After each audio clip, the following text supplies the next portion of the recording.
কিন্তু দক্ষিণবঙ্গে ঢুকতেই গরম বাড়ছে।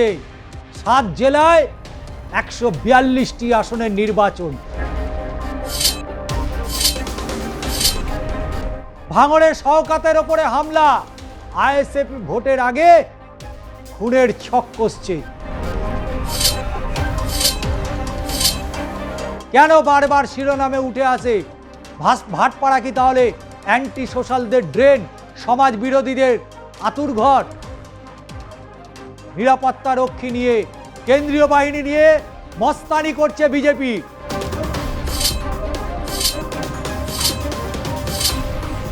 নমস্কার, আমি ষষ্ঠী চট্টোপাধ্যায়। শুরু করছি দাদা দিদির রাজনীতি।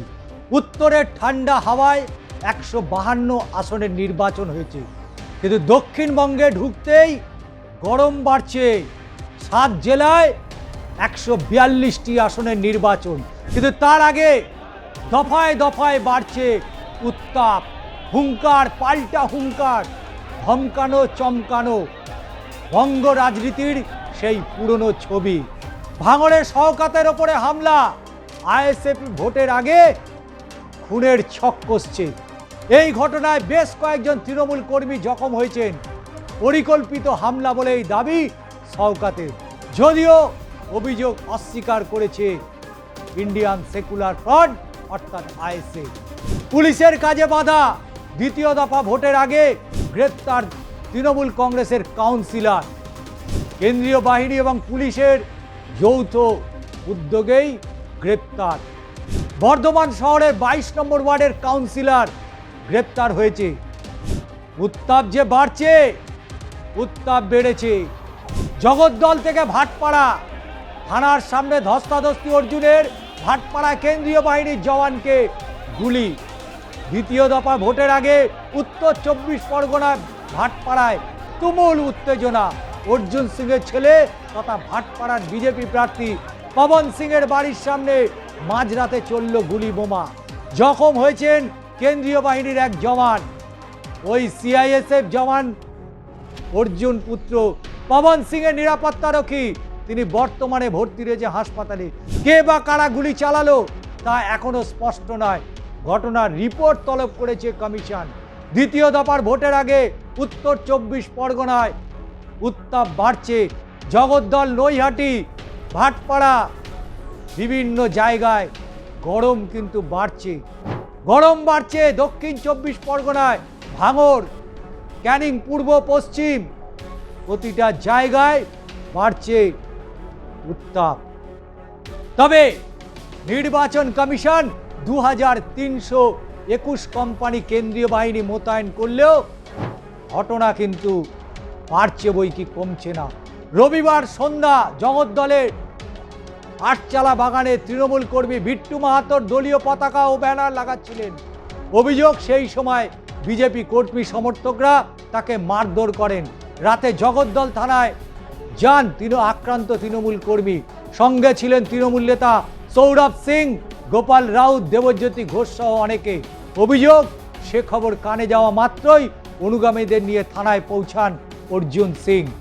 প্রথমে দুপক্ষের মধ্যে বচসা বেঁধে যায়, পরে শুরু হয় ধস্তাধস্তি, ধাক্কাধাক্কি। এক সময় তা মারামারির আকার নেয়। যত রাত বাড়তে থাকে পরিস্থিতি যেন আরও বেগতিক হতে থাকে। থমথমে জগদ্দল ভাটপাড়া। থানার বাইরে শুরু হয় ইট বৃষ্টি। ভাটপাড়ায় তৃণমূল প্রার্থীর দাবি, আমাদের এক কর্মীকে মারধর করা হয়। অভিযোগ, থানায় জানাতে গেলে অর্জুন সিং দাদাগিরি করেন, আমাদের ওপর হামলা চালান। এতদিন জানতাম থানায় সব কিছু নিরাপদ, এখন জানলাম তার উল্টো। যদিও গেরুয়া শিবির এই অভিযোগ অস্বীকার করেছে। তাদের দাবি, থানায় অভিযোগ জানাতে গিয়ে হামলার শিকার হয়েছেন নাকি অর্জুন সিং। কিছুক্ষণ পরে থানার কাছে পরিস্থিতি শান্ত হয়। এরপরে অশান্তির আঁচ পৌঁছায় অর্জুন পুত্র পবন সিংয়ের বাড়ির সামনে। প্রত্যক্ষদর্শীরা বলছেন, বোমাবাজি করা হয়েছে, 1 রাউন্ড গুলি চলে বলেই খবর। পরিস্থিতি সামাল দিতে দৌড়ে আসেন পবনের নিরাপত্তারক্ষী। গুলি তার পায়ে লাগে। ঘটনাস্থলে রক্তাক্ত অবস্থায় লুটিয়ে পড়েন পবনের নিরাপত্তা রক্ষী সিআইএসএফ জওয়ান যোগেশ শর্মা। তাকে স্থানীয় এক হাসপাতালে ভর্তি পর্যন্ত করা হয়েছে। তবে বিজেপির দাবি, তৃণমূল কর্মী সমর্থকদের ছোড়া গুলিতেই জখম হয়েছেন কেন্দ্রীয় বাহিনীর জওয়ান। যদিও সেই অভিযোগ অস্বীকার করেছে শাসক দল। তাদের দাবি এই ঘটনার নেপথ্যে রয়েছে বিজেপি। কে বা কারা গুলি চালালো তা এখনো স্পষ্ট নয়। এই ঘটনার পর ভাটপাড়ায় বিশাল পুলিশ বাহিনী মোতায়েন করা হয়েছে। এই ঘটনায় রিপোর্ট তলব করেছে নির্বাচন কমিশন। কিন্তু এখানেই শেষ নয়, এখানেই শেষ নয়। 2024-এর লোকসভা নির্বাচনের কথা মনে পড়ে। 2024-এর লোকসভা নির্বাচন, উত্তপ্ত সেই ভাটপাড়া কেন বারবার শিরোনামে উঠে আসে? ভাটপাড়া কি তাহলে অ্যান্টি সোশ্যালদের ড্রেন, সমাজ বিরোধীদের আতুরঘর? কেন জগদ্দলের কথা বললেই মানুষ ভয় পায়? কেন ভাটপাড়া, কেন নৈহাটি, কেন টিটাগড়?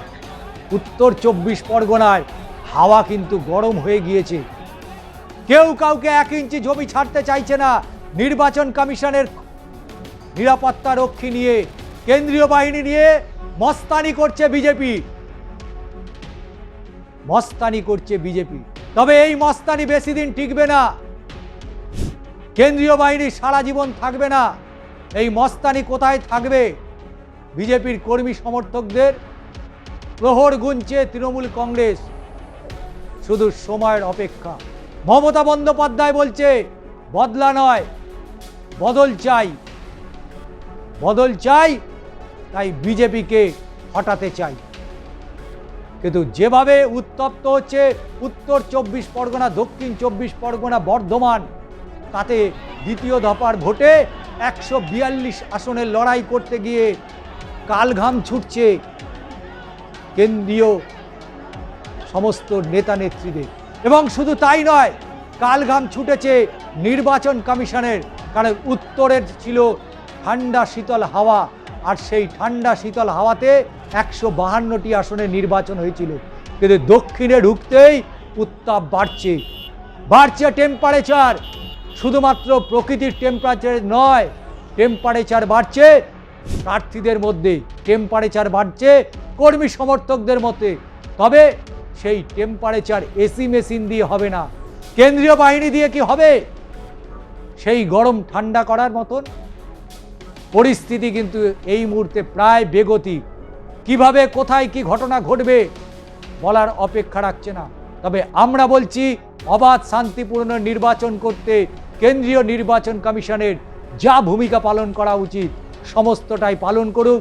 মানুষ গণতন্ত্রের উৎসবে যাতে নিজের গণতান্ত্রিক অধিকার প্রয়োগ করতে পারে, সেটাই হোক মূল দায়িত্ব নির্বাচন কমিশনের।